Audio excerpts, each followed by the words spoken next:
आज एक बहुत ही दुखद घटना हुई है। 14 सितंबर को हाथरस में 19 वर्षीय एक बच्ची के साथ गैंगरेप हुआ, सामूहिक बलात्कार की घटना।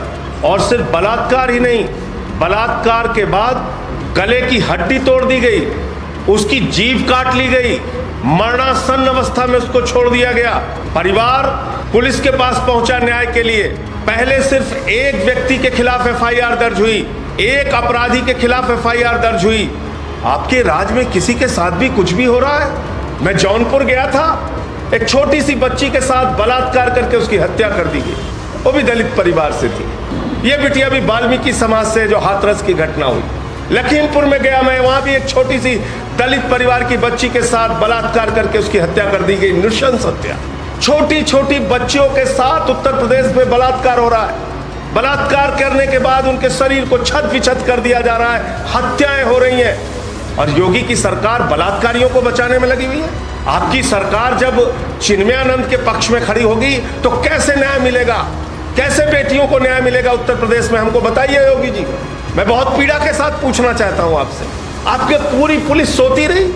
अरे मेरे तो एक बयान के ऊपर आप देशद्रोह लगा देते हैं। आज 14वां मुकदमा लिख दिया मेरे ऊपर, 14 एफआईआर हो गई। रोज आप एफआईआर लिखते रहते हैं। आपकी पूरी ताकत लोगों की आवाज को दबाने में लग जाती है, लेकिन अपराध रोकने के लिए आप कुछ भी नहीं करना चाहते। आपकी सरकार को जंगल राज भी कहना कम होगा, क्योंकि जंगल का भी कुछ कानून होता है। आपकी राज्य में कोई कानून व्यवस्था नहीं होगी जी। इतनी बड़ी घटना हो गई, कहां उत्तर प्रदेश का महिला आयोग, कहां सो रही उत्तर प्रदेश की पुलिस?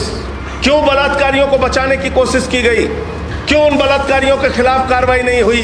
क्यों इस बिटिया को सही समय पर इलाज नहीं मिला? क्यों आप उसके मरने का इंतजार करते रहे? और उसको दिल्ली भी भेजा तो एम्स में उसको बेड नहीं दिलवा पाए। एक और घटना हुई बीच में, वरिष्ठ पत्रकार हैं रोहिणी सिंह, उन्होंने कोई ट्वीट किया और उस ट्वीट के ऊपर इनका सूचना निदेशक है शिशिर सिंह, वो धमकी भरे शब्दों में लिखता है कि 105 गिरफ्तारियां हो चुकी हैं और इतनी एफआईआर लिखी जा चुकी है। आप सच बोलने वालों को धमकाते हैं, आपको शर्म नहीं आती?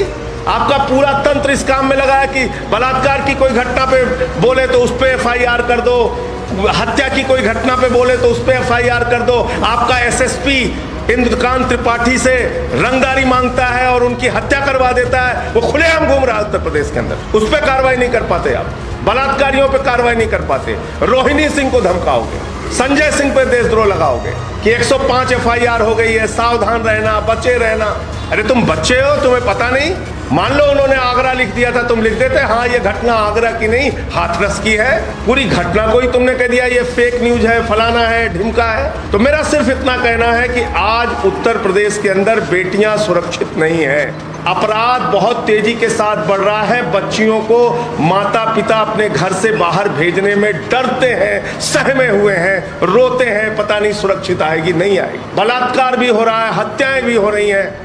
और पूरा योगी जी का तंत्र और इनका पुलिस तंत्र पैसे वसूलने में, रंगदारी वसूलने में, रंगदारी नहीं दी तो हत्याएं कराने में जुटा हुआ है। और हत्या करके वो एसएसपी खुलेआम घूम रहा है।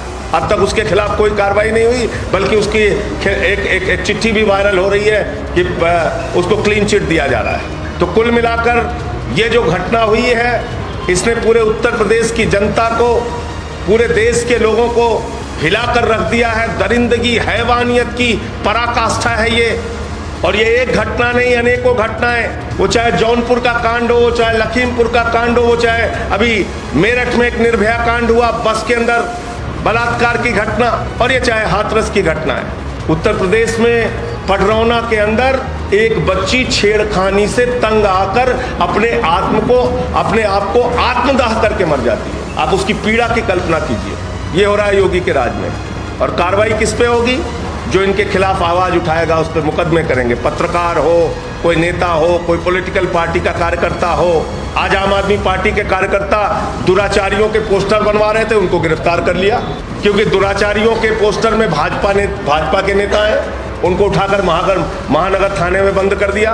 अरे भाई, जब तुम्हारे नेताओं ने दुराचार किया है तो उनके फोटो लगेंगे नहीं लगेंगे? उनके पोस्टर लगेंगे कि नहीं लगेंगे?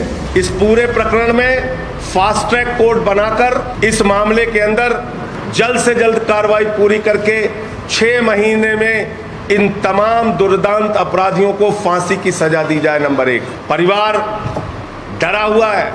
उससे यहां तक कहा गया है, मेरी बात हुई थी उनके चाचा से कि तुम लोगों का हाल उन्नाव जैसा करेंगे, उनको सुरक्षा दी जाए। बहुत गरीब परिवार है, उनको मुआवजा दिया जाए, कम से कम 50 लाख रुपए का मुआवजा दिया जाए उसके परिवार को। और मैं कहना चाहता हूं, इस सरकार की तानाशाही, गुंडागर्दी और इस सरकार के राज में बढ़ते हुए अपराधीकरण के खिलाफ सबको बोलना पड़ेगा, आवाज उठानी पड़ेगी। इस बात की चिंता किए बगैर कि कितने मुकदमे होते हैं, इस बात की चिंता किए बगैर कि कितनी जांच होगी और कितनी जेल होगी और कितनी लाठी चलेगी।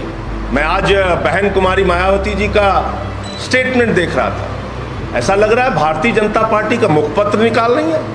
आप दलितों की इतनी बड़ी नेता हैं, 4 बार की मुख्यमंत्री हैं, आप इस सरकार के खिलाफ मुखरता से बोल नहीं पाती। ऐसे अत्याचार और अन्याय पर भी आप आवाज नहीं उठा पाती।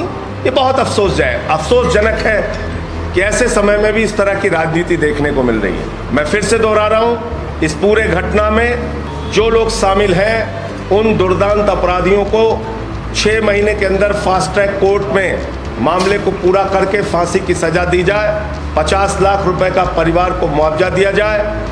और परिवार डरा हुआ है, सहमा हुआ है, उनके साथ कोई बड़ी घटना हो सकती है, इसलिए उनको सुरक्षा दी जाए। और इन सवालों का जवाब योगी जी रात में सोइएगा तो जरा अपनी आत्मा की आवाज़ सुनिएगा कि बलात्कारियों के पक्ष में अगर आपकी सरकार काम करेगी, बलात्कारियों के संरक्षण में अगर आपकी सरकार काम करेगी, बलात्कारियों के कार्रवाई करने के मामले में अगर हीला हवाली और ढीलापन करेगी, तो कैसे उत्तर प्रदेश की बेटियां सुरक्षित रहेंगी।